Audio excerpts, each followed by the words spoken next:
Así, ok.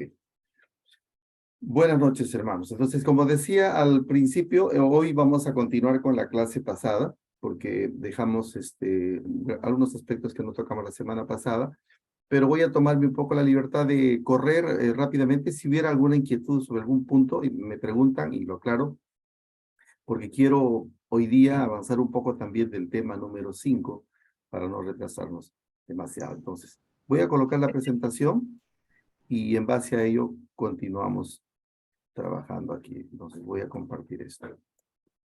Antes, siempre es necesario poder pedir la dirección del Señor, pidiéndole que en esta noche también pueda ayudarnos a avanzar con este tema. Y ya estamos viendo la imagen ahí, ¿verdad?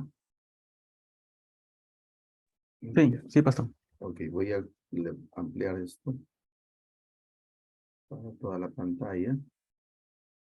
No sé qué está pasando. Ya, ahora sí.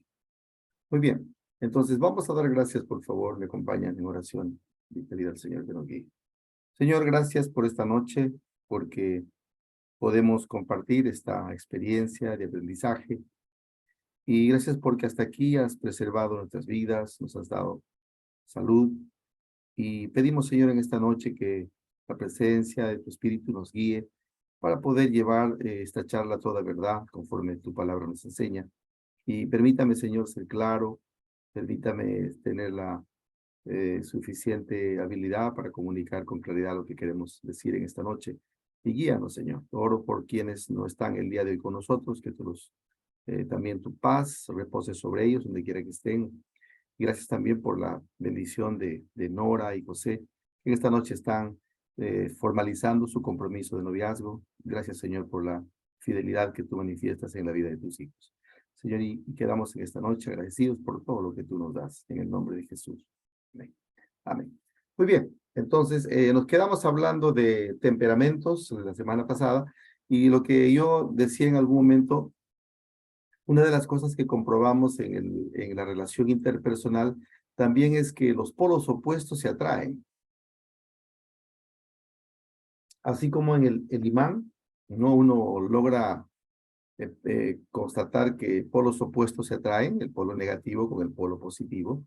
Igual también en la vida de las personas, temperamentos que a veces son aparentemente contrarios, uno puede decir, ¿cómo pueden compatibilizar dos personas si son tan diferentes, ¿no?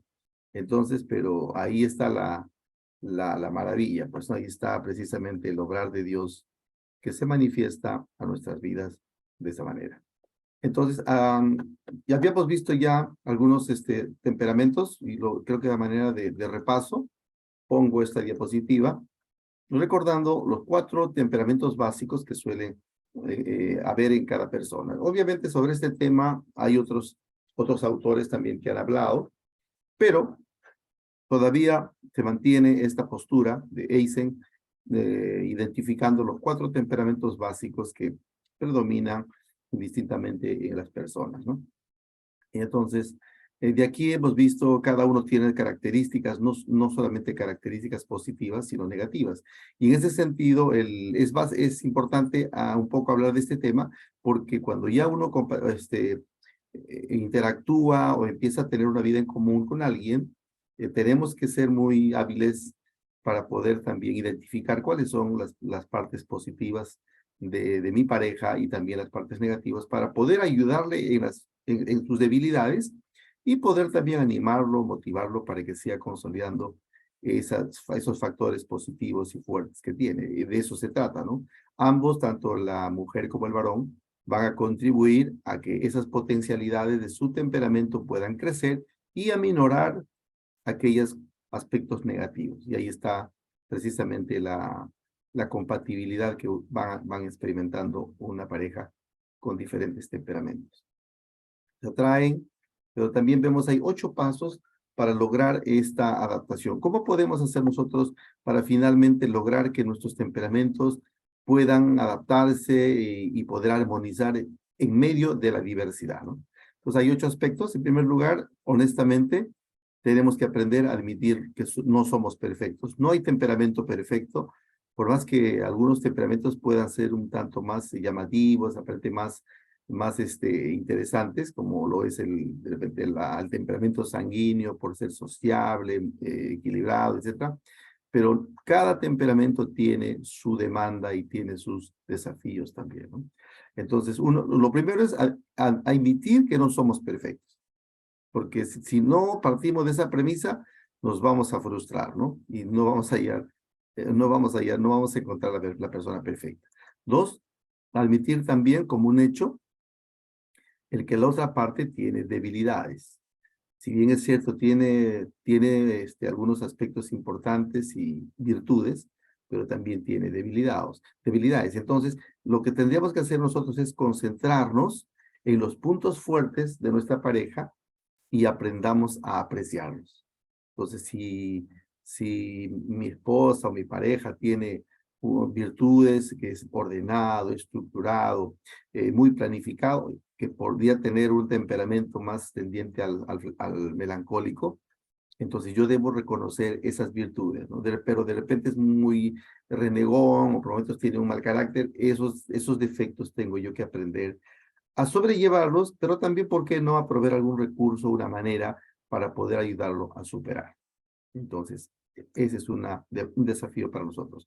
Orar por el fortalecimiento de las debilidades de nuestro compañero. Una de las ventajas que podemos tener quienes practicamos consecuentemente la fe cristiana, nuestro conocimiento de Dios a través de la palabra, de la Biblia, nos permite también apelar a ese recurso interesante, ese recurso espiritual, que por cierto juega un rol y preponderante en la vida de un creyente.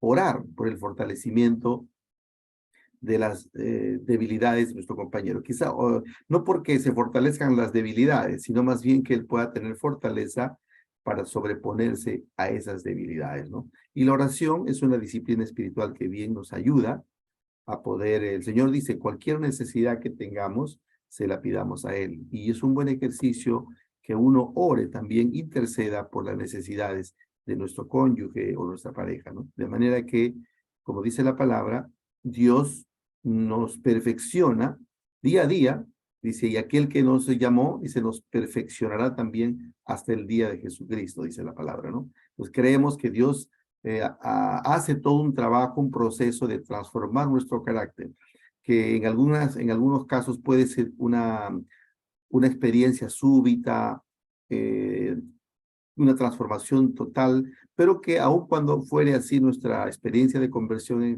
el Señor, en el camino, Dios nos ha llamado siempre a tener ese proceso de santificación y que lo logramos precisamente a través del conocimiento bíblico y de la práctica de las disciplinas espirituales, ¿no? La oración, la lectura de la palabra, los tiempos en que quizá tomamos un tiempo para buscar al Señor y nos abstenemos de alimentos, lo que llamamos los ayunos, ¿no? Todas esas disciplinas espirituales son interesantes para también fortalecer y forjar nuestro carácter, ¿no? Tanto personal como el de nuestro cónyuge o nuestra pareja. Pidamos perdón cuando hayamos cometido un error. Esto es algo importantísimo, ¿no? Sí, a veces lo que sucede en parejas que finalmente llegan a resquebrajar su relación al punto de tornarse irreconciliable, es porque en la vida cotidiana uno tiene asperezas, tiene desavenencias, algunos desacuerdos, y a veces podemos, dependiendo de nuestros temperamentos, podemos lastimarnos con la indiferencia, con una palabra subida de tono, y alguna actitud un tanto desconsiderada puede lastimarnos, ¿no? Pero cuán importante es que aprendamos a verbalizar, a expresarlo verbalmente y pedir perdón si somos honestos e identificamos que hemos cometido un error y hemos ofendido a nuestra pareja. Hacerlo puede de repente parecer muy obvio, muy trivial, pero justamente esa es la razón de que muchas parejas pueden mantener la lozanía de sus matrimonios o sus relaciones, porque en el pedirse perdón, uno vuelve a restaurar esa comunión con la pareja y pueden volver a construir y a corregir algunos errores que cada uno puede cometer, ¿no? El perdón diríamos, es el antídoto del rencor, del odio, ¿no? Entonces, cuando uno no perdona, esas cosas se van acumulando, y como la palabra de Dios también dice, las pequeñas mosquitas hacen heder el perfume del perfumista, ¿no? Si tú tienes un perfume caro, pero le cayó una mosquita, ese mosquito va a echar a perder ese perfume. Y a veces las rencillas, los resentimientos, las cosas que no se han compartido o se han solucionado al interior de nuestra relación interpersonal se tornan como un obstáculo que van a hacer heder o van a dar un mal olor a nuestra relación, y eso a veces es irreconciliable. Entonces hay que tener en cuenta esto, el perdón es importante, y eso hace también que la relación se mantenga siempre lozana, ¿no? O fresca. Verbalicemos nuestro amor. Creo que en ese sentido los varones somos los que tenemos que trabajar en esto, aprender a verbalizar nuestros afectos y expresarle a nuestra compañera, a nuestra esposa, novia o enamorada, verbalizar siempre nuestro afecto, que la amamos, que son importantes para nosotros, ¿no? Porque aparte de que la mujer tiene esa necesidad de ser constantemente reafirmada en el amor, y ella nunca se va a cansar de escuchar decirte que la amas, que la aprecias, ¿no? Lo importante que es para ti. Al contrario, eso le agrada mucho a una mujer. Quizá los varones somos diferentes, pero hay otras maneras también que las damas pueden expresar cuán importante es un varón o sea, su pareja para ellas, ¿no? Porque en ese sentido el hombre también busca la admiración de su pareja, ¿no? Entonces creo que es bueno que una dama pueda reafirmar ese sentido de admiración, de respeto por su pareja. Entonces, verbalizar nuestros sentimientos, aceptemos el temperamento de nuestra pareja, claro, no pretendamos cambiarla. A veces uno entra o con el prejuicio, el concepto erróneo de decir, bueno, ya cuando esté conmigo, cuando ya nos casemos o cuando ya vivamos juntos, ahí va a cambiar, yo voy a hacerla cambiar. Ese es un mito, que teniendo ese concepto, entrar al matrimonio o a cultivar una relación yo diría, es imposible, y nos vamos a llevar una frustración. Nosotros tenemos que aprender a aceptar el temperamento de nuestra pareja, y que cuando actuemos, si yo sé que mi esposa es muy temperamental o tiende a airarse con facilidad, yo tengo que tener también el tino de no pues fomentar que eso ocurra, no tengo que tener de repente una actitud más adecuada para poder de repente reprocharle o hacerle ver un error, ¿no? Porque si yo voy a ir con una actitud muy beligerante o con una palabra muy subida de tono, entonces voy a encontrarme pues con el temperamento de ella, y eso va a terminar en una gresca, ¿no? Hay que ser sabios, y el conocer esa parte tan importante de la personalidad de mi cónyuge o mi pareja es importante. Esperemos esperemos que Dios perfeccionará a nuestra pareja. Obviamente el cambio, la transformación, lo va a dar el Señor.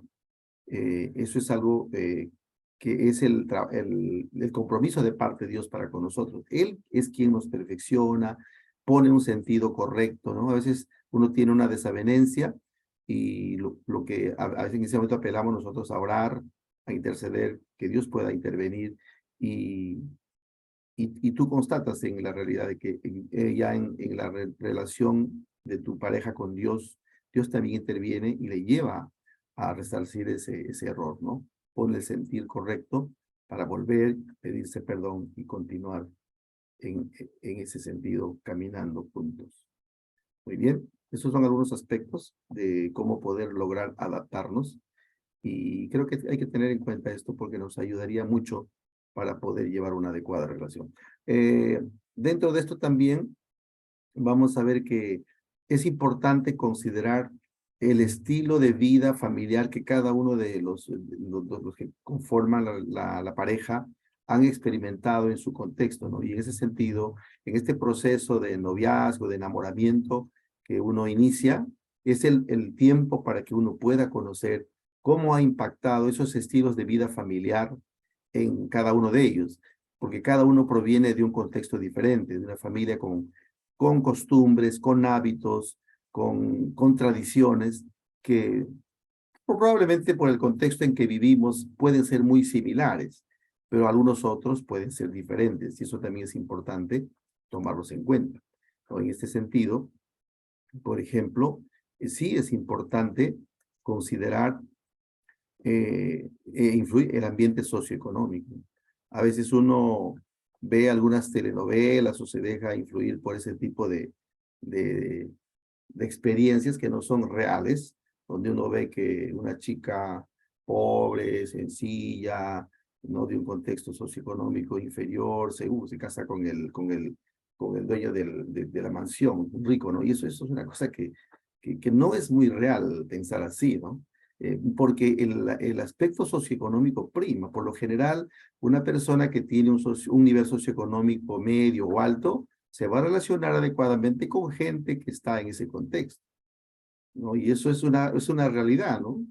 Igual también una persona que tiene un contexto económico de repente, la condición media, baja, también tendrá la posibilidad de relacionarse mejor con una persona que está dentro de esa realidad, ¿no? Es aterrizar, ¿no? Porque eso no puede vivir de ilusiones y al final va a influir negativamente para que pueda consolidarse una relación adecuada, ¿no? Ahora, esto claro, no quita que una persona de una condición socioeconómica medio baja no pueda de repente aspirar o a contraer una relación de pareja con alguien que tiene un nivel socioeconómico alto. Pero de hecho van a tener eso que también conversarlo y conocerse y saber cuáles son los hábitos de ambos, ¿no? Pero sí influye muchísimo en la relación interpersonal. Eh, Porque claro, también eso como consecuencia viene las prioridades en el uso del dinero. Cómo invierten, cómo gastan. Es importante que eso lo trabajen y lo traten en el contexto del enamoramiento y el noviazgo, porque de eso va a depender su estabilidad también matrimonial. Si uno maneja el dinero de una manera irresponsable o desmedida, y de repente su pareja no, es mucho más ordenado, mucho más prioriza sus gastos, en algún momento puede generar tensión en el interior de la relación, ¿no? Los problemas familiares básicamente, de pareja básicamente se dan por aspectos económicos. El dinero es un aspecto importante que lleva a muchos pleitos en la relación. También el problema de la influencia familiar, cómo influye a la familia extendida en la pareja, ¿no? A veces los problemas cuando no se ha diríamos, tratado bien esas influencias o lo que sea, no se ha cortado el cordón umbilical de la influencia emocional de la familia extendida hacia uno de los miembros de la pareja, eso también se torna un motivo de conflicto, ¿no? Y así también el dinero. Entonces, todas esas cositas se tienen que ir tratando en el camino. Prioridades del uso del dinero, el ambiente sociocultural, así como el ambiente socioeconómico, también es importante el aspecto sociocultural, ¿no? Bueno, quizá aquí predomina cuando una persona se contrae matrimonio con una persona que es extranjera y tiene que haber todo un proceso de adaptación y a veces no es tan sencillo porque vienen de dos culturas diferentes, con costumbres diferentes, con perspectivas diferentes y de hecho van a influir en la relación conyugal. De hecho, no es imposible, pero hay que tomar en cuenta si alguien pues de repente se conoce con un extranjero, con alguien que no es del contexto de nosotros y tiene que aprender parte de sus costumbres, su cultura, y de modo que eso también es importante tomar en cuenta. Cómo se vive en la casa. De hecho, ¿no? Si todos, cuando nos casamos, llevamos parte y toda nuestra forma de nuestros hábitos, nuestra cosmovisión de vida y aportamos a la nueva relación, ¿no? De repente, muchas de esas formas de actuar o de vivir no son parte del repertorio de hábitos de la persona con quien estamos contrayendo el matrimonio y de hecho y eso se constata precisamente cuando tienen una vida en común. Ahora, bueno, son enamorados, se ven algunas horas, salen juntos y la mayoría del tiempo siempre están felices, están contentos porque comen juntos, salen a caminar, a pasear.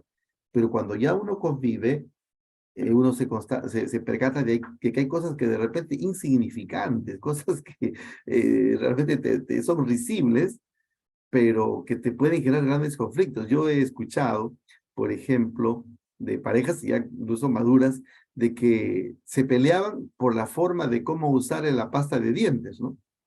porque dice, no, yo tengo la costumbre dice, de coger vamos, el chisguete de la pasta y empiezo a llevarlo aplastando desde abajo, ¿no? Pero en cambio mi esposa lo coge de la mitad o lo coge de arriba y eso me molesta. Entonces digo, cosas tan sencillas pueden generar a veces conflictos grandes, ¿no?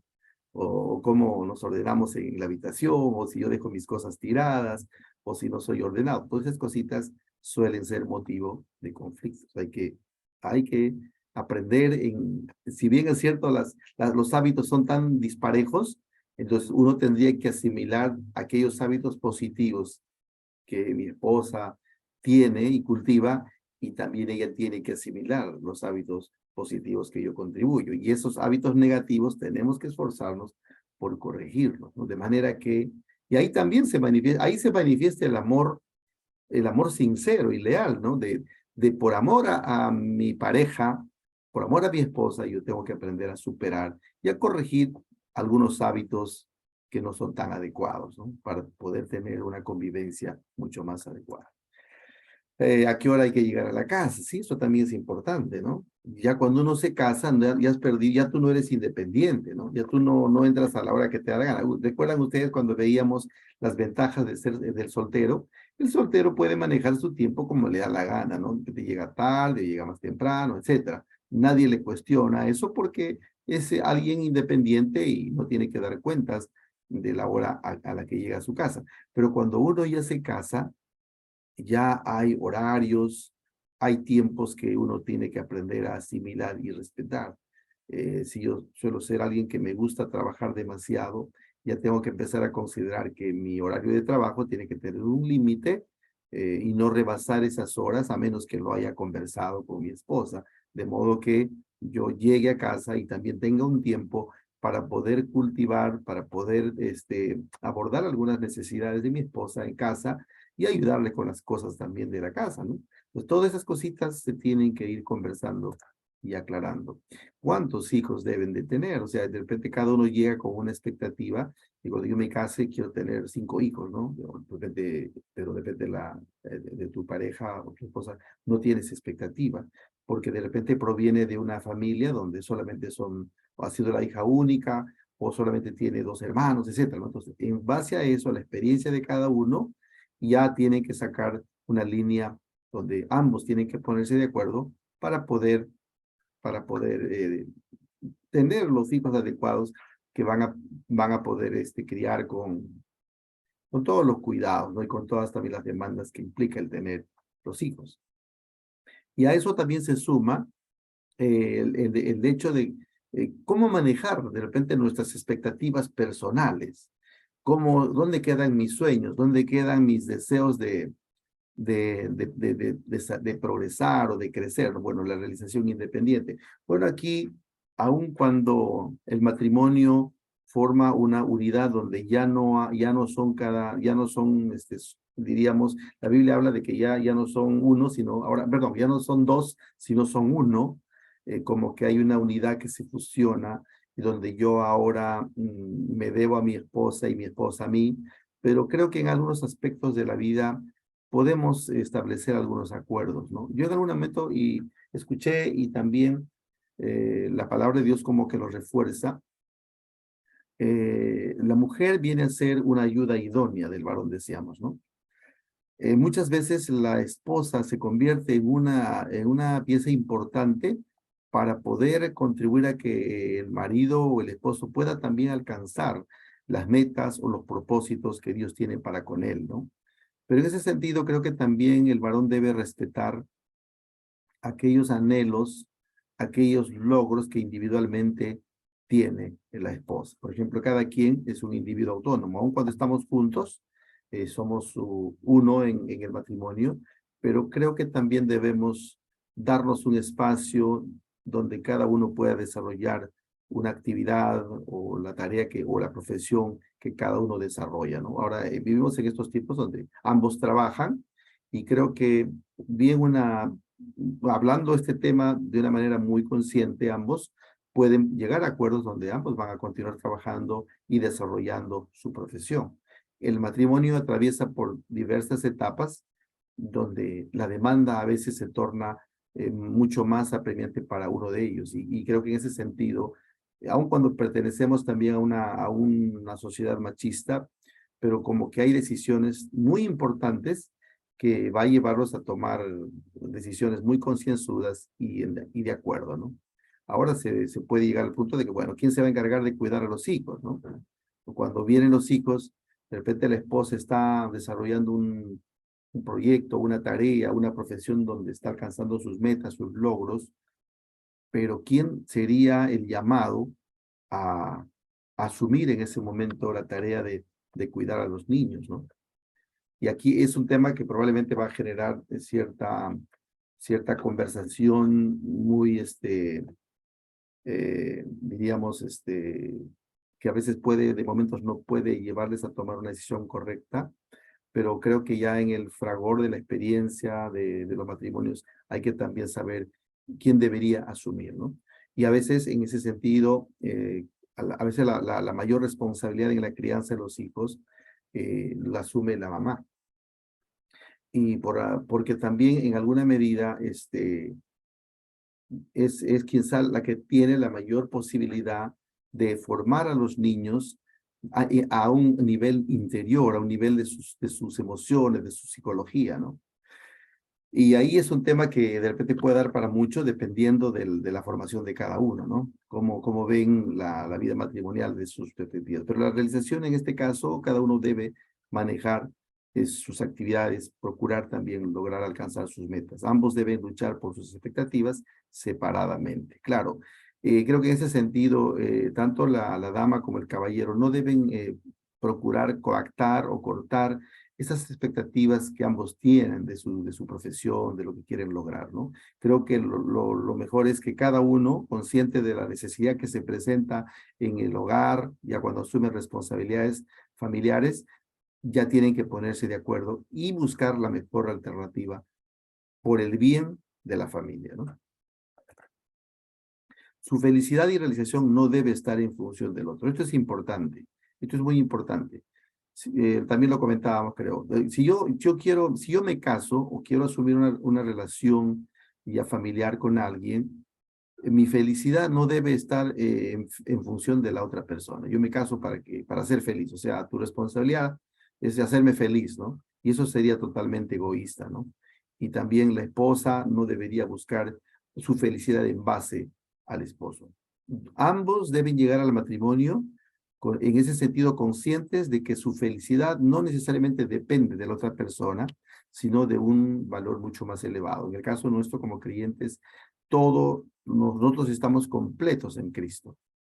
Y si vamos a asumir la relación del matrimonio es porque queremos también ser esos instrumentos que Dios use para brindar nuestro amor en servicio a la esposa y la esposa al esposo. Es un servicio mutuo, una ayuda mutua, ¿no? Entonces, buscando siempre el bienestar de la otra persona, no buscando mi propia satisfacción o egoístamente, sino buscar el bienestar de la otra persona. Y eso contribuye muchísimo porque de esa manera siempre ambos estarán procurando agradarse, ¿no? Porque si no, si estamos con una expectativa totalmente egoísta, los problemas van a venir inmediatamente, porque yo voy a querer todo para mí, yo voy a querer que me atiendan, voy a querer que todo esté listo para mí y no voy a estar dispuesto a correr la otra milla, ¿no? En bien para poder hacerle feliz a la esposa, ¿no? Entonces esto tiene que estar bien claro. 4, cada uno con su profesión y objetivos de realización individuales, ¿no? Pues cada uno desarrolla una actividad y allí deben alcanzar sus metas y sus logros. Y acá también se torna importante precisamente el tema de la fe, ¿no? El tema de la fe, y por eso es importante recordar esto, lo que la palabra dice, que no unáis en yugo desigual, porque esto es importante. Otro motivo también de entrar en un conflicto a veces es por temas de tu cosmovisión de vida, por tus creencias, ¿no? Los matrimonios más felices y duraderos son los que comparten el mismo credo. Claro, cuando hay una cosmovisión igual o tienen la misma fe, se basan de los mismos principios, eso es un tanto más llevadero porque no va a haber un conflicto mayor allí. Su idea, su concepción de Dios es importante porque eso les va a permitir también basar su vida en base a los principios que emanan de la palabra y a su vez también bajo esa cosmovisión y esos principios van a inculcar la educación de sus hijos.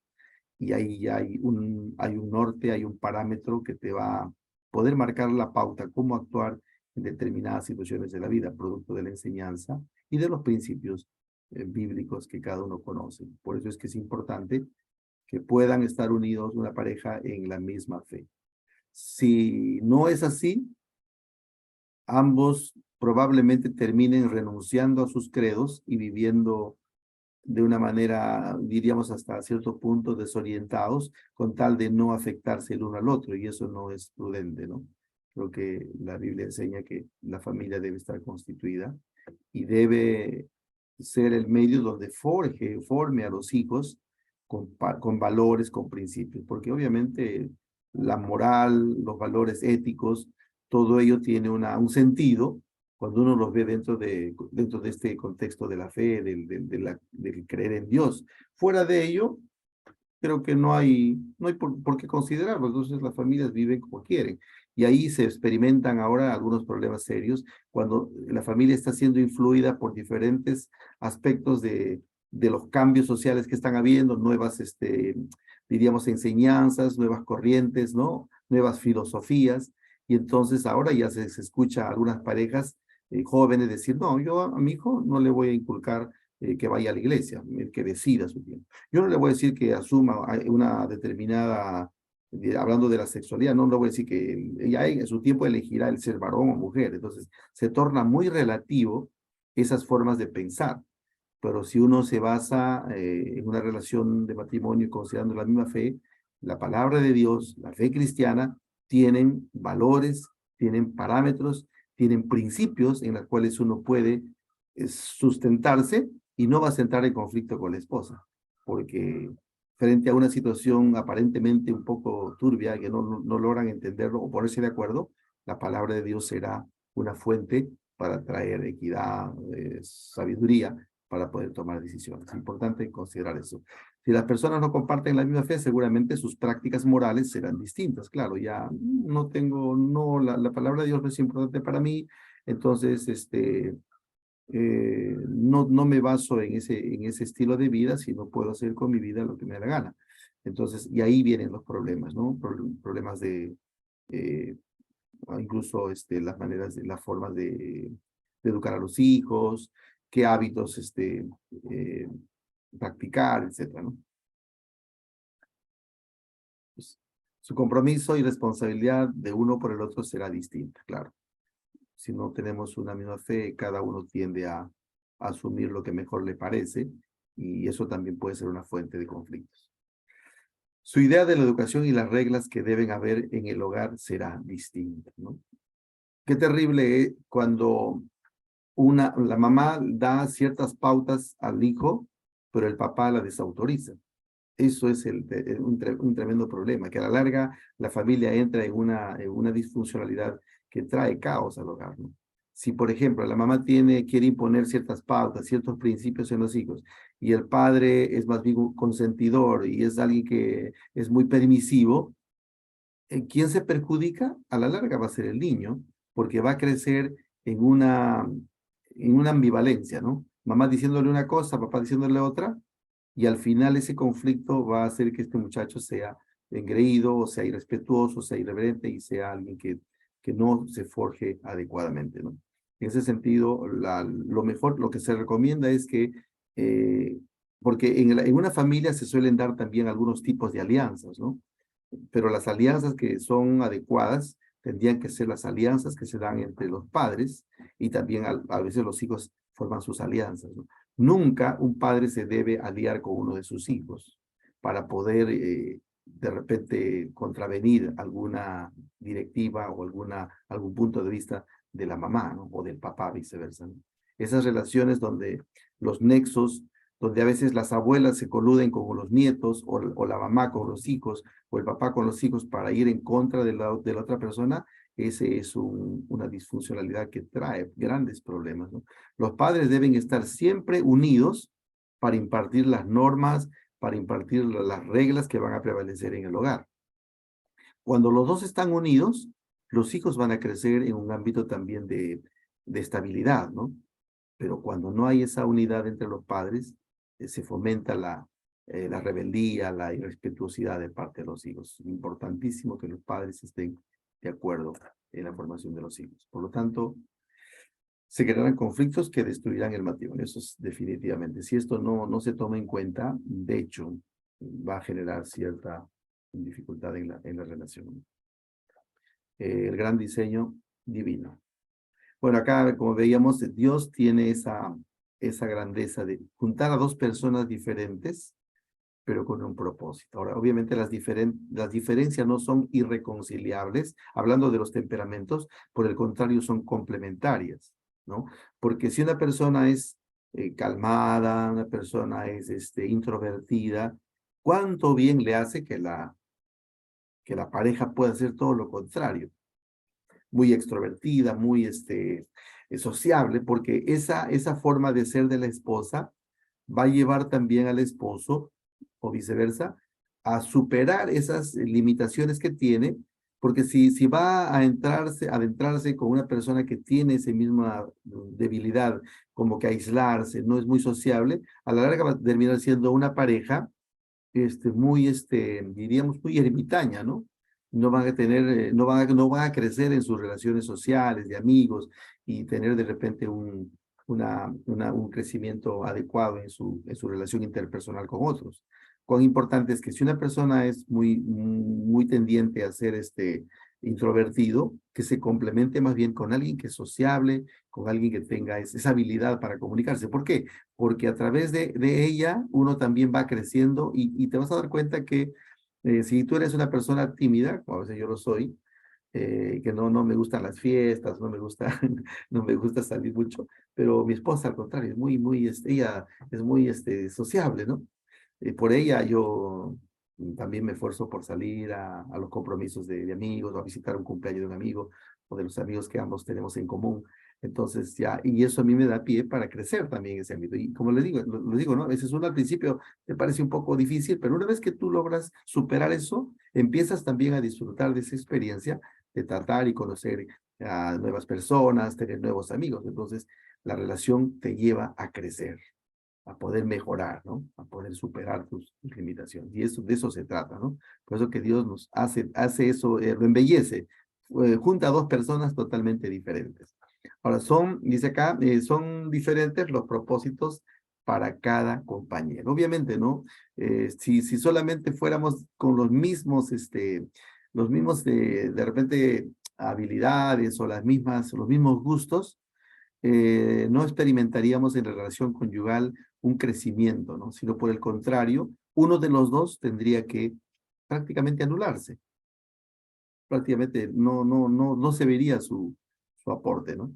Y aquí la mujer fue dada para ser una ayuda idónea. Esto es importante, esto lo dice la Biblia, Génesis 2:18. ¿Cómo puede la esposa ser una ayuda idónea para su marido? En verdad, las mujeres están dotadas de capacidades muy interesantes, aún en su constitución, diríamos, psicológica, ¿no? O el funcionamiento aún de su cerebro, ¿no? Desde allí ya ellas son totalmente diferentes. Una mujer está capacitada para realizar varias cosas a la vez. En cambio, el esposo no. El esposo está tan concentrado en una sola cosa, su trabajo, ¿no? Y de esa manera funciona el hombre, pero en el caso del hombre, al estar concentrado, le pone toda atención a lo que hace y es muy eficiente, ¿no? Para desarrollar sus trabajos. Y cosa que a la mujer no es que no lo sea, sino tiene esa habilidad de poder atender dos o tres cosas a la vez. Ella se puede estar conversando por el teléfono mientras está, no sé, tomando nota, está atendiendo algo en la casa, ¿no? Entonces, eso hace que ella sea una persona que va a traer mucha ayuda y va a ser de gran bendición para su esposo. Porque aparte también, ¿no? Se dice que la mujer está dotada de un sexto sentido, ¿no? Lo que conocemos como la intuición, y eso es algo importante. La mujer se torna como un radar para poder, a veces, advertir algunas cosas que pueden ser nocivas para la familia, ¿no? O se percata de alguna situación de peligro. Y cuán importante es que el hombre sepa escuchar a su esposa o a su pareja, ¿no? Porque para eso Dios la ha dado. Por eso dice, te haré una ayuda idónea, le dijo a Adán. Entonces, ayuda es alguien que va a contribuir con su manera de ser, ¿no? Entonces, de allí que las damas tienen que prepararse para hacer esas ayudas idóneas para sus compañeros, ¿no? Y creo que una mujer lo logra eso, no necesariamente en el ámbito del matrimonio necesariamente, sino desde en su relación de amigos, ¿no? ¿Cuántos podemos darle gracias a Dios porque Dios a veces puso una amiga en nuestro camino? Y eso lo puedo decir de experiencia propia. Cuando llegué a la iglesia, yo me relacioné más con amigas que conocí en la iglesia que con amigos necesariamente, pero esas amigas fueron importantes para mi crecimiento espiritual, ¿no?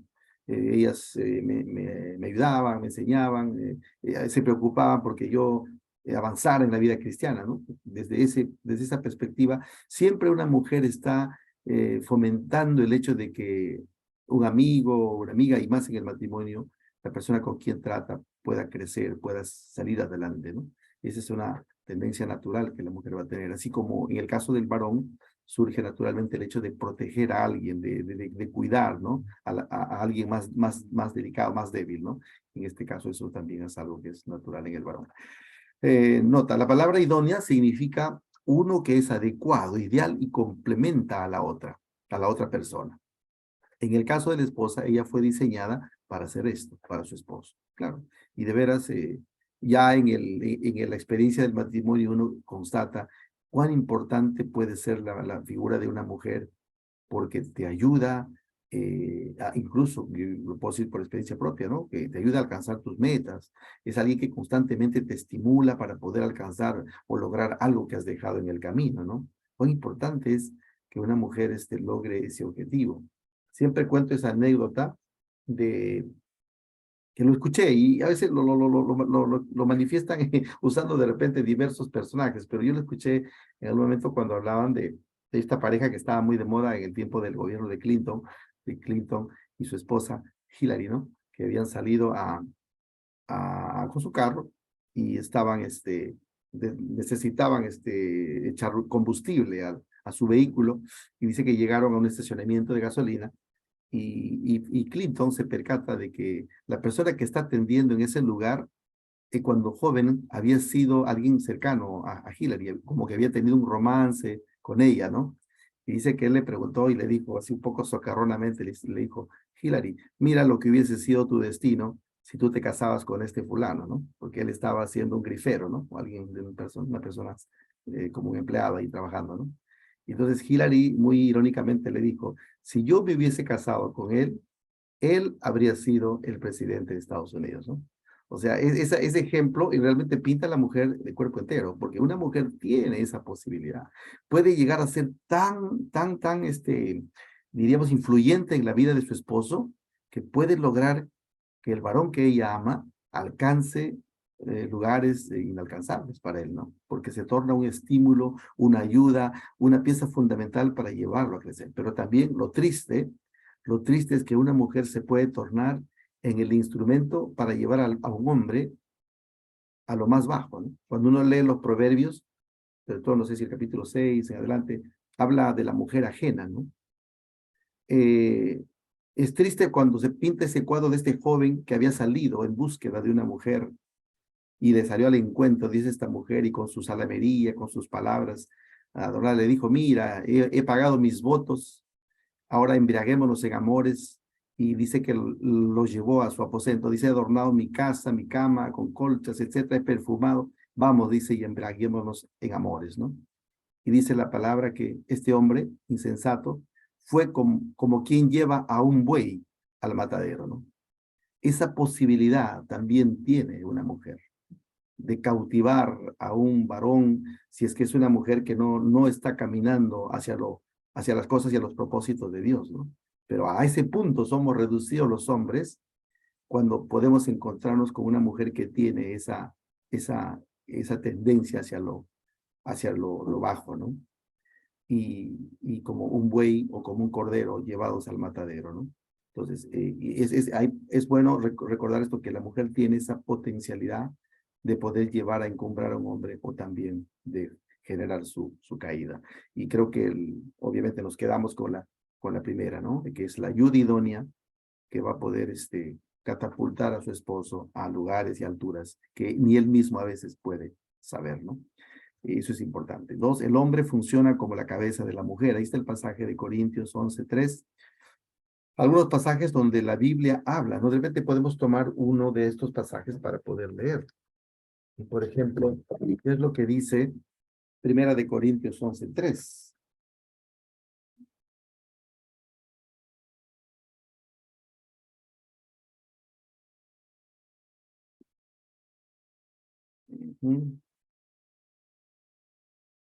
Primera de Corintios 11:3. Dice lo siguiente. Pero quiero que sepáis que Cristo es la cabeza de todo varón, y el varón es la cabeza de la mujer, y Dios la cabeza de Cristo. Allí la palabra está enfatizando una prioridad en cuanto al orden, ¿no? Por eso es que, diríamos, no es que la mujer y el varón deben pelear por el liderazgo de la familia. Dios ha establecido una cabeza, en este caso es el varón, lo cual no le lleva al varón a enseñorearse y pues a sojuzgar a la mujer, no ese es el propósito, sino que por un asunto de roles, no pueden haber dos líderes en una familia. Alguien tiene que tomar las decisiones, y esto es Dios la ha relevado o la ha reservado para el hombre, ¿no? Y el hombre a su vez se somete a Cristo, y Cristo a Dios, dice aquí la palabra está siendo clara, ¿no? Dios, Cristo, el hombre y la mujer. En esa línea podemos funcionar de una manera adecuada. Efesios 5:23, para complementar esto, Efesios 5:23 dice, porque el marido es cabeza de la mujer, así como Cristo es cabeza de la iglesia, la cual es su cuerpo y él es su salvador, ¿no? Entonces está hablando de esa prioridad.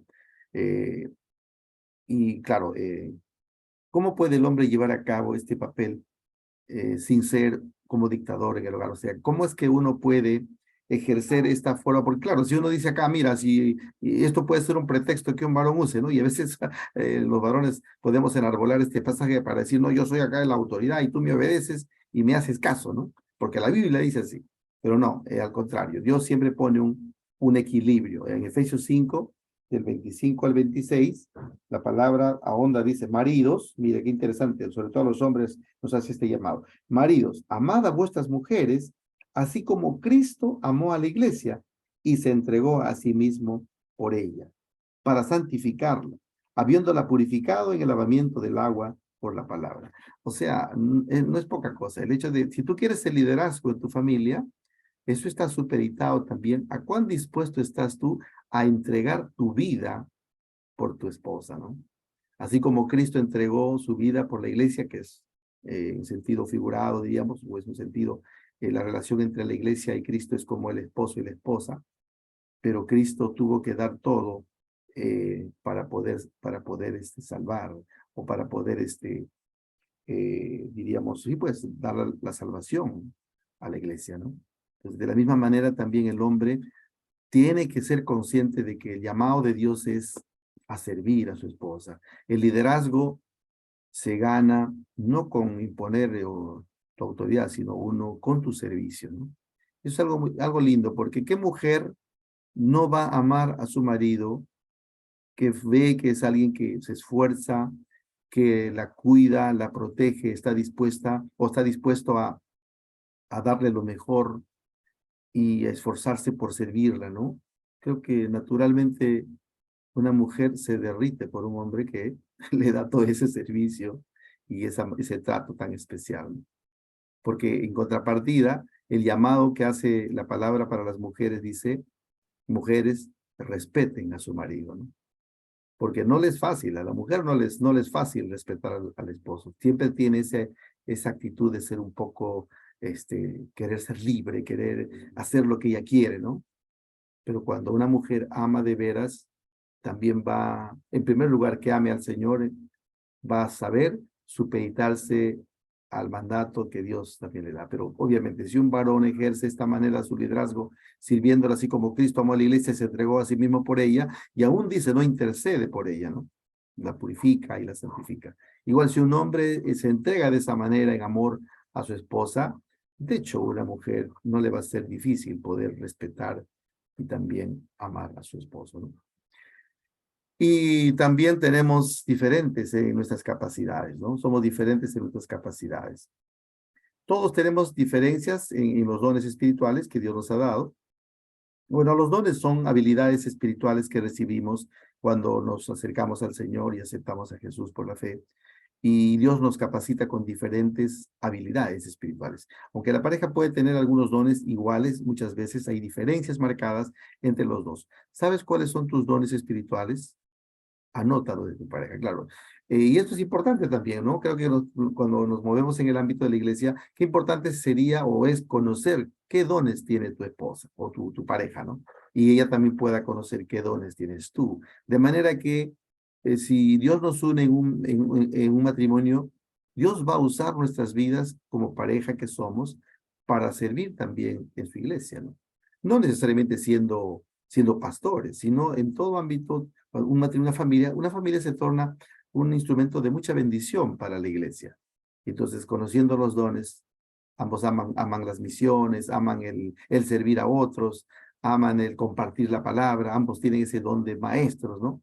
Pero, y aún de repente Dios potencia esos dones en unidad con la esposa, ¿no? Y pueden ser mucho más eficientes en su servicio para poder llevar bendición a otras familias. Por lo general, cuando uno desarrolla un trabajo dentro del ámbito de las parejas, ¿no? Dios dota a la esposa de un don casi complementario. Y bueno, yo puedo reconocer en mi esposa, ella también tiene el don de exhortación, ¿no? Le gusta aconsejar, le gusta discipular.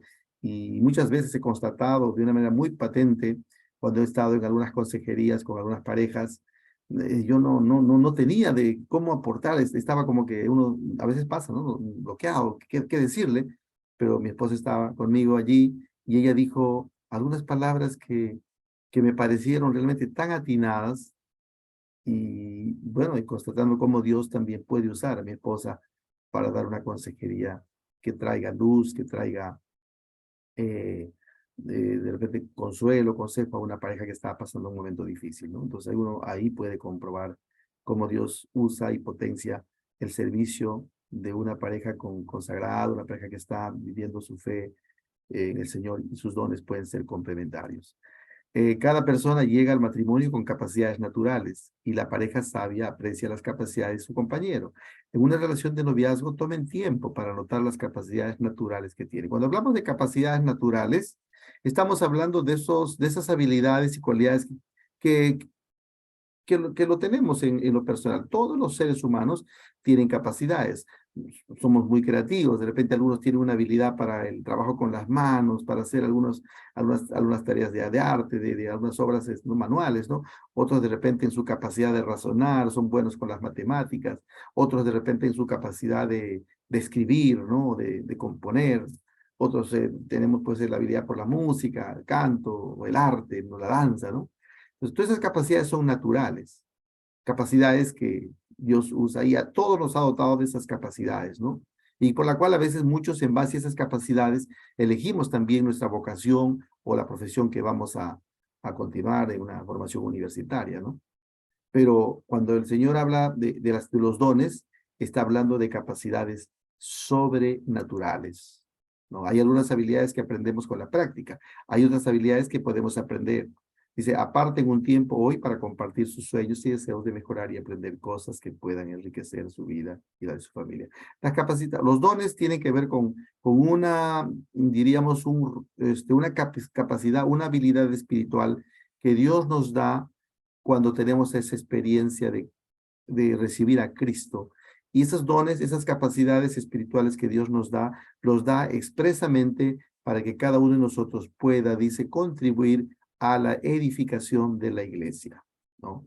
Esos dones que el Señor nos da no es para ufanarnos, para enorgullecernos, sino al contrario, para que tú con ese don, si te has recibido el don de servicio, El don de servicio se puede usar para atender a las personas necesitadas, para llevarle la palabra a alguien que está enfermo, los dones de intercesión para orar por los que están pasando necesidades o tienen alguna dificultad, algún problema, el don de hospitalidad, es esa capacidad que te da el de poder acoger gente en tu casa, brindarle un servicio, atenderlos, ¿no? Como si fueran de tu propia familia.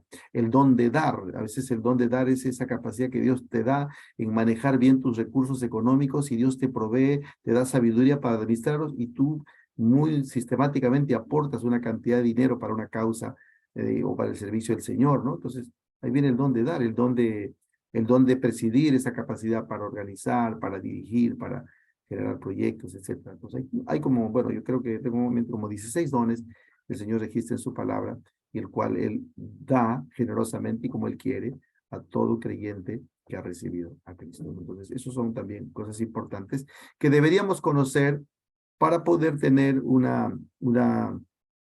incluso eso también nos da un sentido de unidad, de complementar nuestras capacidades para brindar un mejor servicio en la iglesia, ¿no? También somos diferentes en nuestros roles, porque hacemos algunas cosas diferentes. ¿Cuál es el perfil masculino? Bueno, el perfil masculino, ahí en Génesis, al investigar la Biblia, hay algunos aspectos que se mencionan del hombre, ¿no? Un hombre tiene que ser responsable, un hombre tiene que asumir responsabilidades. Esto es algo importante en el caso de los varones. Un varón que no asume responsabilidades realmente se convierte pues yo diría un parásito, ¿no? Disculpen el término, pero y a veces pasa que se da, mis queridos hermanos, en que hay hogares donde quien asume toda la responsabilidad es la mujer. La mujer sale a trabajar, la mujer va a atender a los hijos, la mujer acá, la mujer allá, y el varón que no ha asumido su rol, su responsabilidad, se convierte en un hijo más. Por eso, señoritas, sepan ustedes también identificar estas capacidades en la persona con quien están tratando, ¿no?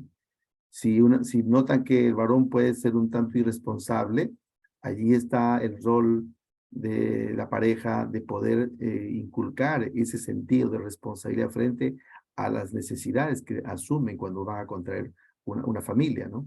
Desde ya eso se tiene que conversar. No es que la mamá solamente tiene que llevarle a los niños al colegio, o no solamente la mamá tiene que ir a las reuniones del colegio. Es responsabilidad de ambos. No solamente la mamá, de repente, bueno, puede ser que tiene una profesión que le permite llevar los ingresos a la casa, pero sobre eso el varón tiene que asumir su responsabilidad. La Biblia dice que el que no provee para los suyos es peor que un incrédulo. El hombre tiene que aprender a asumir su rol que le corresponde dentro de la familia, que es el rol de proveedor, ¿no? Aunque en estos tiempos, de repente, la experiencia dice que, bueno, tanto ambos, la mujer y el varón proveen para la casa, pero el hombre no debe soslayar esa responsabilidad. Bueno, como ya mi esposa trabaja, entonces yo no trabajo, no es así, ¿no? Tiene que asumir esa responsabilidad. El hombre, también dice, un hombre que tomaba en cuenta los mandamientos, un hombre que tiene que convertirse en el sacerdote espiritual de su familia, ¿no? Entonces, de repente la esposa, por naturaleza las mujeres son más espirituales, se abocan más al conocimiento de Dios, pero eso no quita que el hombre es quien debe inculcar los valores espirituales en su familia. Él es quien debe guiar a sus hijos, aún a su esposa, ¿no? Al conocimiento de la palabra, ser quien tome la iniciativa para compartir de repente los tiempos de devocional, los tiempos de oración en casa, ¿no? Él es el líder espiritual de la casa, ¿no? Tiene que aprender a llevar eso. Un hombre que mantenía o que mantiene relaciones prioritarias con Dios, con la familia. Ese es el orden, ¿no? El orden es amarás a Dios con toda tu mente, con todas tus fuerzas, con todo tu corazón. Dios es nuestra prioridad, antes que la familia. Si yo tengo una comunión con Dios cercana, voy a poder atender a mi familia, voy a poder suplir su necesidad espiritual y sus necesidades materiales, porque Dios va a poner también el sentir correcto en mí, me va a dar la pauta, la visión para ser un instrumento de bendición para mi familia, ¿no? Y la familia se convierte en esa prioridad importante después del Señor, poder proveerle, poder darles la palabra y poder formar una familia que ame también al Señor. Un hombre que instruye a su familia. Ahí está la responsabilidad de llevar la palabra. Es responsabilidad del hombre poder inculcar los valores y los principios de la familia, de Dios en la familia, ¿no? un hombre que recibe autoridad sobre su familia, claro. Un hombre debe ganarse la autoridad en la casa. Si una persona descuida el hecho de convertirse en ese sacerdote espiritual, relega su responsabilidad de ser un hombre que asume todas las demandas de la familia, entonces está prácticamente relegando su autoridad. ¿Por qué creen, mis queridos hermanos, que en estos tiempos la autoridad del hombre cada vez está venida menos? Porque realmente el hombre ha cedido esa capacidad de autoridad a la mujer. Prácticamente, casi cuando estaba trabajando en un colegio, casi el 80% de las familias no estaban separados, divorciados, ¿no? Entonces, eso hace que muchas veces el hombre relega, a veces tiene a la familia y cuando se separan, incluso ni siquiera asume el sustento de la familia. Porque el hecho de que tú te separes no quita de que tú tengas que asumir tu responsabilidad de mantener a esa familia, de proveer para tus hijos, aun cuando estés separado. Pero muchas familias, el hombre abandona la casa y abandona a sus hijos a su suerte. Y eso no, ahí está renunciando totalmente a su autoridad, ¿no? Y eso es algo que hay que considerar, porque por eso es que la autoridad del hombre en estos tiempos está muy venida a menos. Un hombre con una identidad y un propósito en la tierra que sucedió, perdón, en la tierra. ¿Qué sucedió con el perfil masculino? Claro, todo esto, esa experiencia de que vemos de repente las prioridades alteradas, donde los hombres renuncian a su rol, a su liderazgo, tiene pues unas consecuencias de lo que aconteció ya en el inicio, ¿no? Y la Biblia lo narra con la caída del hombre. En el caso, hablando de Adán, un hombre que había sido creado para tener comunión con Dios, pero desobedeció la voluntad de Dios, ¿no? Y transgredió su ley, o sea, comió de ese árbol que Dios le prohibió no comer, ¿no? Y por esa desobediencia, por ese hecho, es que entra pues el pecado en el hombre, es desechado, y toda esa caída que experimenta Adán también se transfiere a la raza humana, y de ahí empieza el decaimiento y los valores se trastocan, ¿no? Y aún eso ha generado un caos universal, ¿no? Porque dice, aún la tierra es maldita por causa de la desobediencia del hombre, ¿no? Y entonces uno recupera esa comunión, uno logra en alguna medida restaurar ese lugar que tenía en la creación Adán, en alguna medida, cuando uno restaura su comunión con Dios a través de Jesucristo. Ahí es cuando uno empieza a entender los propósitos de Dios para el hombre, ¿no? Antes de eso, uno quiere vivir como le da la gana, o con tus formas de pensar, pero cuando uno vuelve en comunión con Dios y se restablece lo que sería esa relación, esa comunión con Dios, la reconciliación con Dios a través de Jesús, entonces uno empieza a adentrarse al conocimiento de la palabra y las demandas de Dios, y uno vuelve diríamos, a ponerse en el camino correcto, ¿no? Y entonces ahí empezamos a recuperar nuestra condición de hijos de Dios. Pero todo lo que uno puede ver en el mundo, lo que acontece es precisamente porque la mayoría de los hombres caminan de espaldas a Dios, ¿no? Entonces, eso es algo que la palabra lo registra también. ¿Bien? Ok. Perdón, Sí, sí. Edgar, Te ¿podríamos ir escucho. a la anterior diapositiva, por favor? Ahí tengo una pregunta. ¿Acá? A ver. Sí, sí, aquí el subtítulo es ¿cuál fue el perfil masculino? ¿No es cierto? Uh-huh. Y de acuerdo a ciertos versículos se establece la responsabilidad, que se Allá. tienen conocimientos, ¿no? Y acá luego al final pone un hombre que recibió autoridad sobre su familia, ¿no? Digamos, este es el Ya. perfil masculino de acuerdo a Génesis. Uh-huh. Y luego dice, un hombre con una identidad y un propósito en la tierra. ¿Qué sucedió con perfil masculino? Ajá. ¿Por Ya. qué decimos un hombre con una identidad y un propósito en la tierra?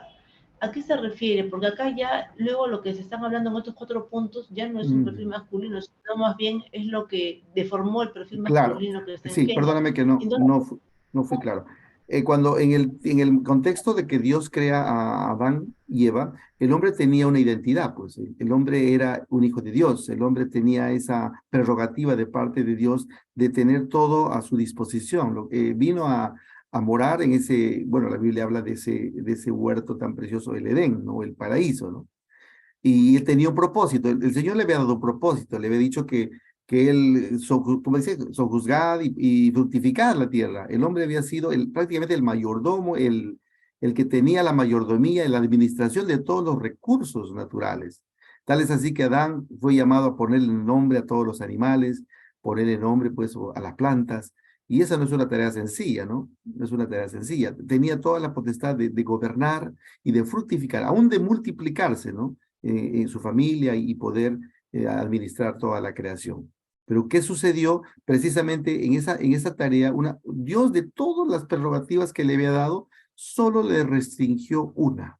Y uno se puede preguntar, ¿por qué Dios le prohibió? Bueno, Dios es soberano y Dios quiso de alguna medida poner esto en el corazón de Adán de que se sometiera a la voluntad de Dios, porque él era su creador. Le dijo, mira, Adán, tienes todo el huerto para comer, tienes animales, tienes frutos, ponle el nombre a los animales, tú puedes sojuzgar, multiplicar, etcétera, pero solo de este árbol que está aquí, que es el árbol de la ciencia, del bien y del mal, no comerás el fruto, ¿no? Ese fue el mandato expreso que el Señor le dio a Adán. Pero conocemos la historia. Adán también, y aquí tiene que ver también la esposa, al parecer podría tratarse de algún descuido en cuanto a esa relación de intimidad, de cercanía con la esposa, que la esposa se encontraba hablando con la serpiente en el huerto, ¿no?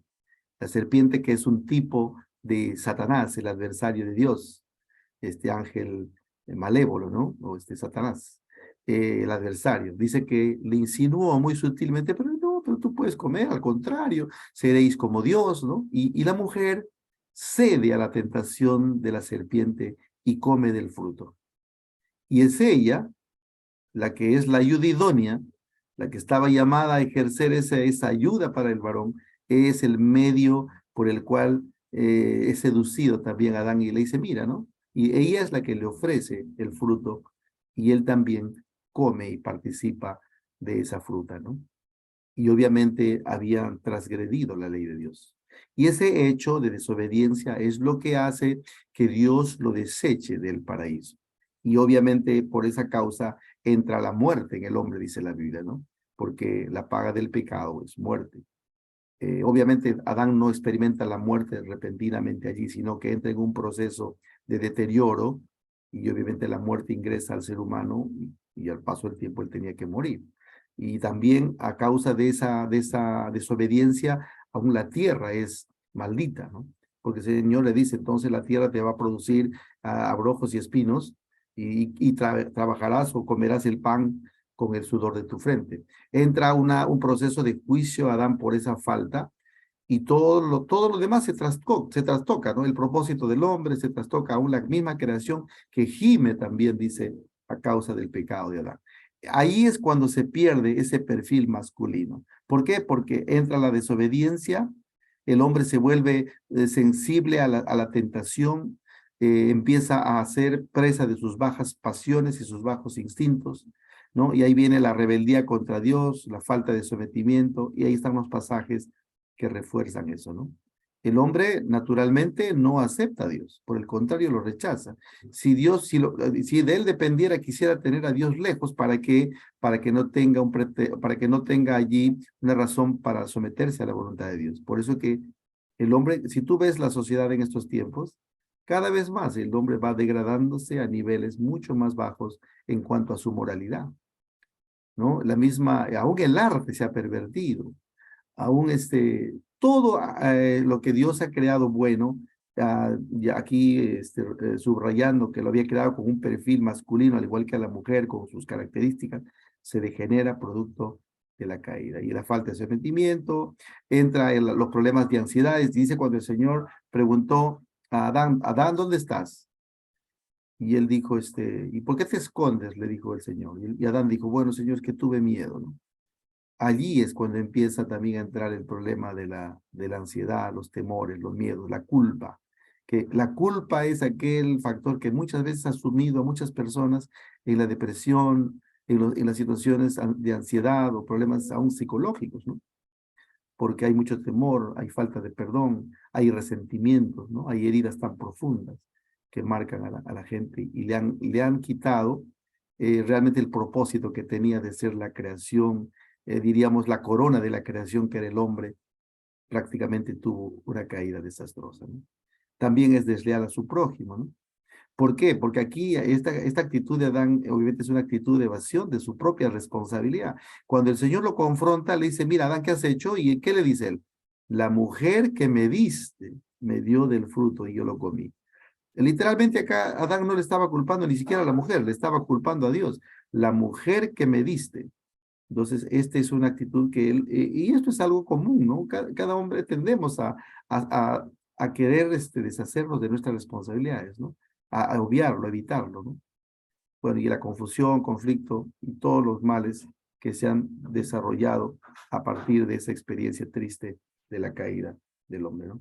Porque la Biblia habla porque entró el pecado por Adán y así también entró ese pecado a toda la raza humana, ¿no? Pero para que ahora el nuevo Adán del cual habla la palabra, ¿quién es? Es Cristo.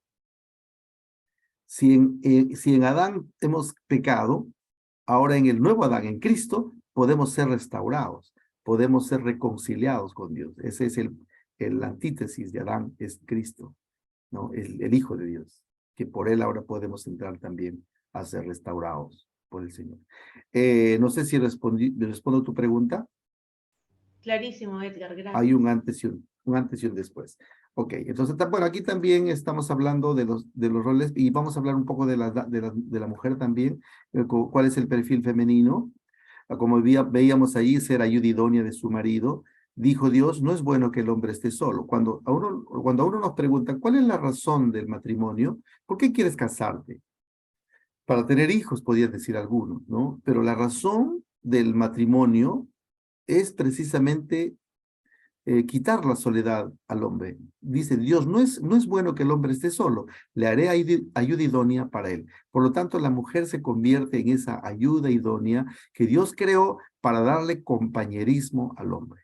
Así es que la razón del matrimonio no son los hijos, la razón del matrimonio es el compañerismo. Porque por eso es el hombre no debe descuidar el cultivar esa relación con su esposa, y aun cuando tenemos responsabilidades como padres, ya en el matrimonio, no debemos de descuidar por ninguna razón el atender las necesidades muy profundas de la esposa y la esposa del esposo, porque pasará el tiempo, los hijos crecen y se van, y la pareja quedará nuevamente ambos solos, pero si no han cultivado esa relación de compañerismo, de cultivar esa comunicación profunda que deben tener en el matrimonio, cuando los hijos se van, prácticamente el deterioro es tan evidente que como que perdiera sentido. Por eso muchos se habla en psicología, se habla del síndrome del nido vacío, ¿no? Cuando los papás se quedan solos ya como que condenados a envejecer y a morir, ¿no? Y no disfrutan de ese tiempo que pueden ellos crecer en salir juntos con la esposa, el poder tener todavía proyectos o poder compartir experiencias juntos. Y parejas que han cultivado esta relación ya, aún si los hijos pueden disfrutar de su relación y pueden seguir todavía experimentando esa lozanía y ese gozo y esa bendición de tener a sus parejas, ¿no? Y disfrutar de ese tiempo. Entonces, es importante que aquí la razón del matrimonio no son los hijos, no es tener una casa, es el compañerismo, donde el hombre y la mujer puedan cultivar su relación durante todo ese proceso que viven juntos, ¿no? Porque el matrimonio, dice, es hasta que la muerte los separe. Entonces, el rol de la mujer es ser esa ayuda idónea y traerle el compañerismo al varón. La mujer fue creada para ser ayuda idónea, es decir, complementar al hombre y colaborar con él. En sentido real, la esposa debe ser la realización de la vida de su marido, ¿no? Interesante, ¿no? Como que la esposa debe ser precisamente esa ayuda que trae gozo, que trae alegría, que trae compañerismo.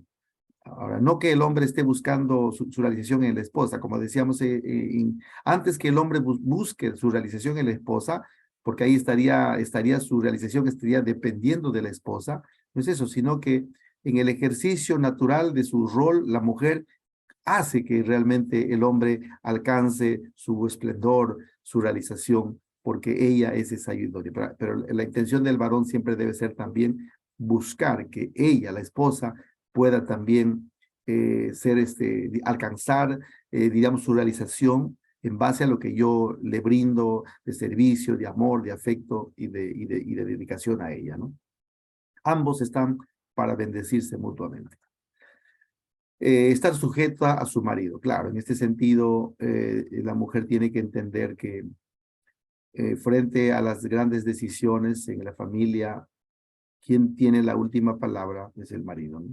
Y esto no quita que la mujer no participe y tenga que aceptar sumisa lo que el varón diga. No, ¿cuántas veces el varón toma la decisión que muchas veces la esposa ha sido la gestora para que vaya por esa decisión? Tiene una habilidad, tiene una sapiencia para poder ser un instrumento que pueda eh, proveer también cierta ayuda, cierta dirección a las decisiones del esposo, ¿no? Pero finalmente quien decide, quien toma la última palabra es el esposo y la mujer tiene que aceptar esa decisión, ¿no? Porque es lo que también estipula la palabra. Las casadas estén sujetas a sus propios maridos como al Señor, porque el marido es cabeza de la mujer, así como Cristo es cabeza de la iglesia, la cual es su cuerpo y Él es su Salvador.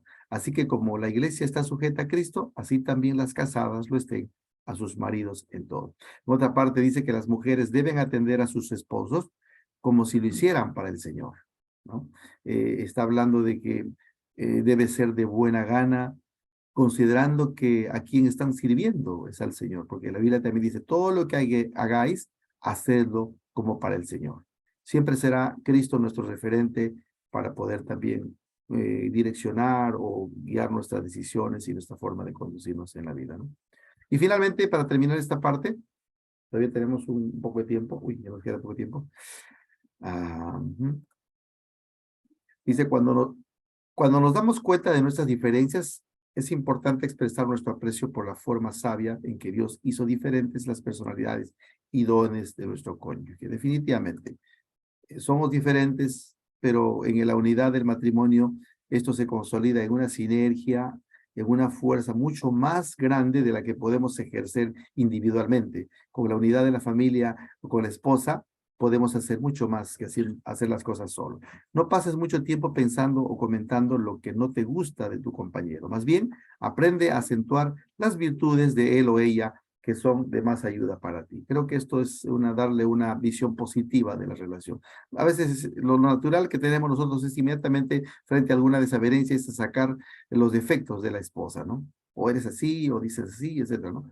Pero hay que aprender más bien a reconocer cuáles son los aportes, las fortalezas, las habilidades, las cosas que te bendicen de la esposa y del esposo o del compañero, ¿no?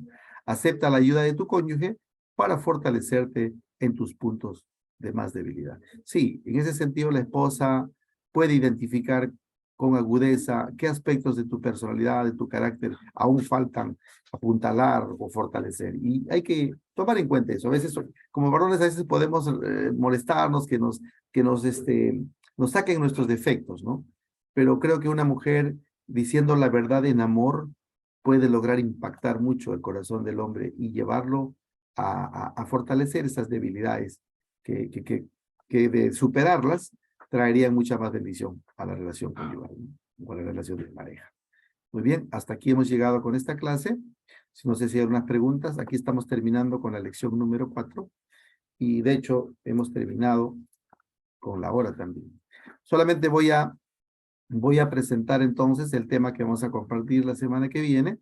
Les he dado ya el material y solamente lo voy a mencionar aquí para poder dejarles con algún... Oh, ¿dónde puse esto? Un ratito.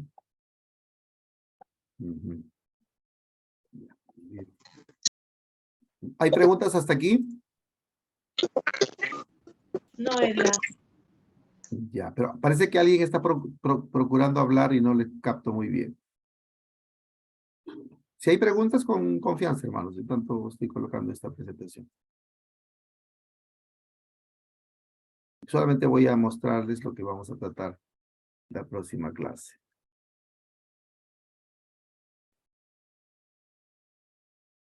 La próxima clase vamos a estar hablando de el verdadero amor, dice, motivaciones y expectativas, ¿no? Está interesante algunas, y vamos a estar hablando de este tema. Hoy día hubiésemos, bueno, la semana pasada nos quedamos a la mitad, y entonces, por eso es que bueno, nos ha ganado el tiempo. Más bien, podemos dar unos 2, 3 minutos para preguntas, y no dejarles de repente con una inquietud, porque ya el tiempo nos ha ganado para continuar con la siguiente sesión. Pregunten, hermanos, pregunten o aporten cómo les está yendo en su relación. Hay algo que que hemos expresado, no está funcionando, alguna pregunta, alguna inquietud. No se queden con la duda.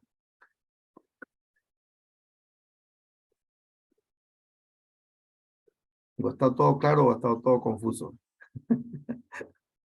Todo claro, pastor. Solo para enfatizar, hoy día resaltó bastante el tema de la ayuda idónea como mujeres Ujú. y no sé, se me vino a la mente que de repente, ya que es algo muy relevante, se podría hacer hasta como un mini curso de cómo una mujer puede ser ayuda idónea a su esposo, ¿no? Sí.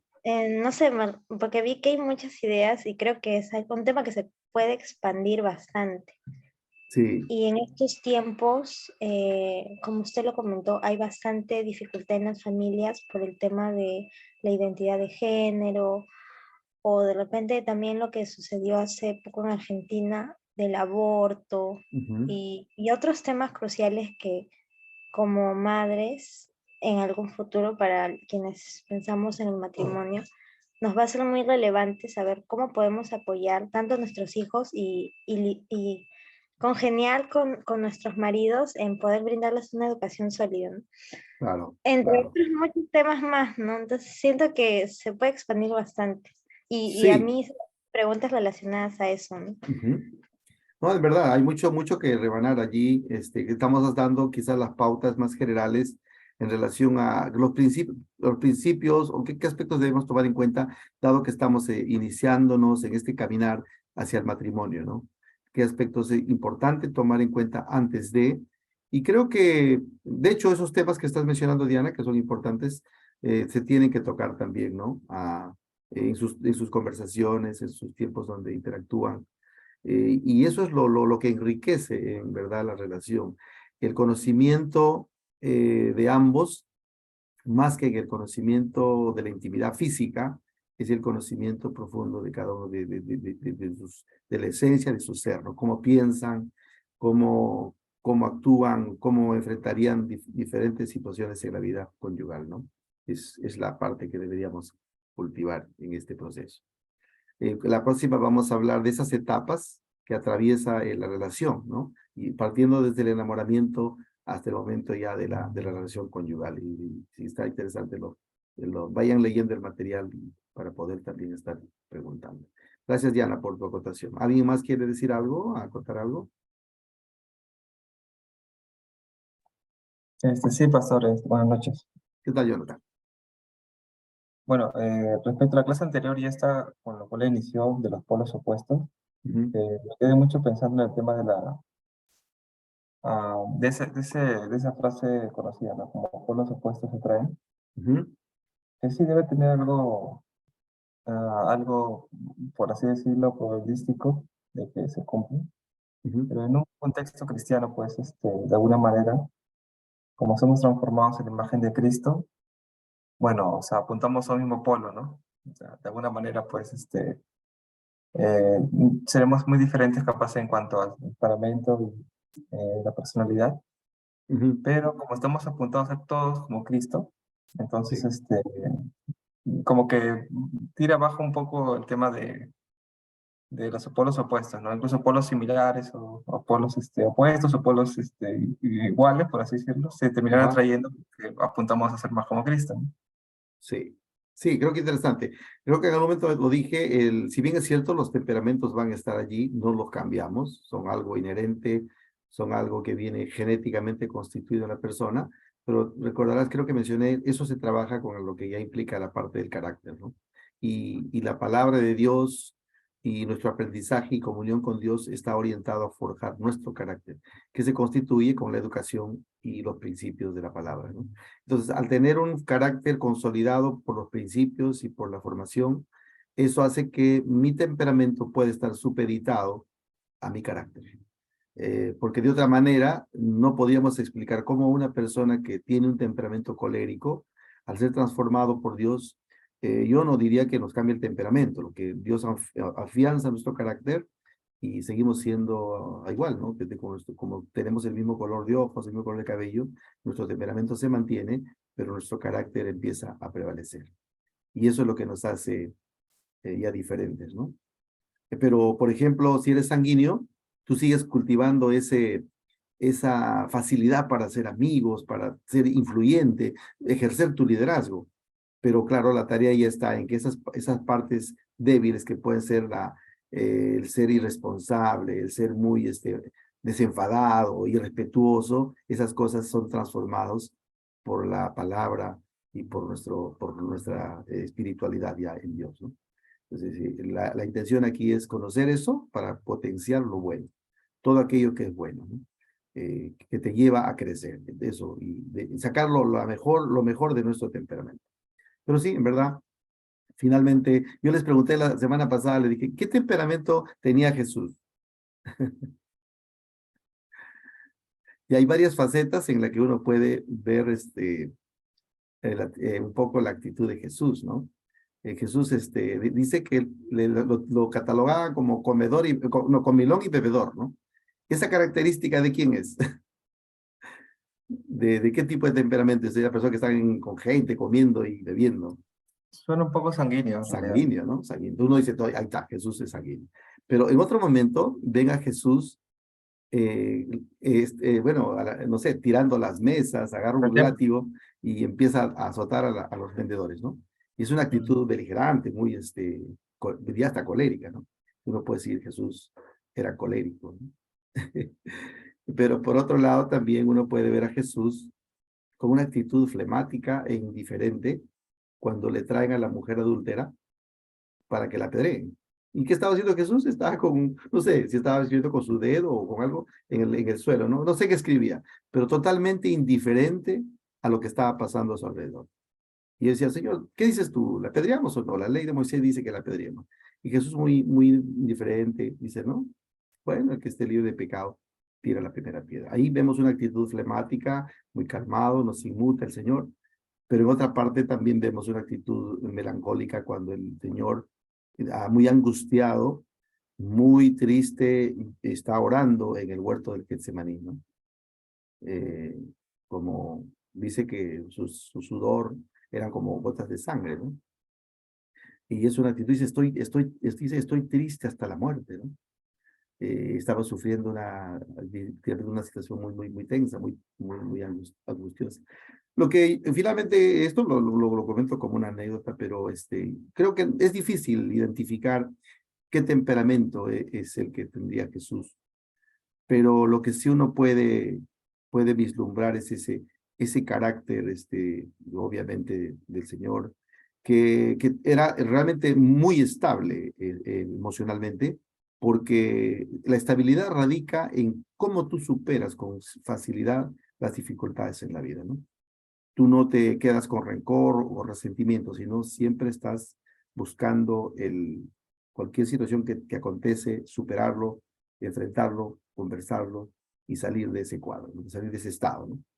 Aunque claro, los melancólicos podemos tener esa tendencia de quedarnos, pero no debemos continuar ahí. Jesús tuvo un carácter o un temperamento pues santificado, él era Dios, él era el Mesías, ¿no? Y aun cuando siendo un ser humano al 100%, pero también era 100% Dios. Bueno, solamente con eso les dejo. Entonces, nos vemos el próximo martes. Y gracias, mis hermanos, por su presencia, por este tiempo tan valioso, y también me alegra compartir con ustedes esta noche. Gracias, pastor. Entonces, está bien. Hola, Elizabeth. Muy bien, entonces vamos, gracias para terminar esta noche, esta reunión. Oramos. Padre amado, gracias por tu bondad, por tu misericordia, por darnos, Señor, esta oportunidad de compartir tu palabra.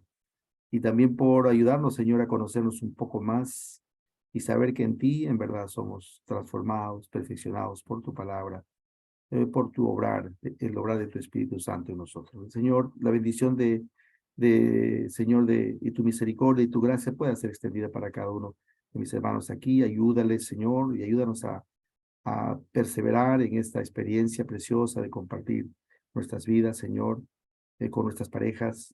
Señor, que cada uno pueda ir alcanzando esos logros, pueda ir, Señor, conociéndose mutuamente y poder llegar, Señor, a ese compromiso de compartir sus vidas para toda la vida, Señor. Te suplico que tú nos guíes, sigas, Señor, edificando nuestras vidas con tu presencia.